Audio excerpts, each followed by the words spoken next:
ডিমকে crush করে নিয়েছি।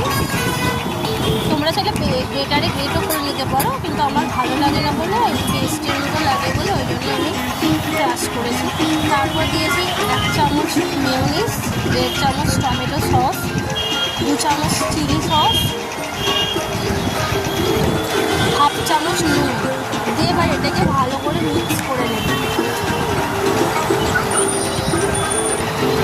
ভালো করে মিক্স করে নেওয়ার পর আমি ব্রেডগুলোকে হালকা করে সেঁকে নিয়েছি, খুব বেশি কড়া করে সেঁকিনি।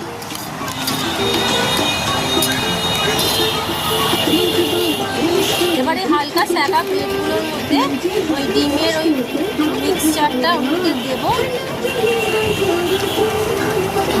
এবার উপর থেকে আরেকটা সেঁকা ব্রেড আমি দিয়ে চাপা দিয়ে গ্যাস, এইভাবেই তৈরি হয়ে যাবে স্যান্ডউইচ। আর একটা ব্রেড নিয়েছি, তাতে বাকি যে পুরটা ছিল তার মধ্যে আমি ব্রেডের মধ্যে স্প্রেড করে ওপর থেকে আরেকটা ব্রেডকে চাপা দিয়ে রেডি করে নিয়েছিলাম এগ স্যান্ডউইচ।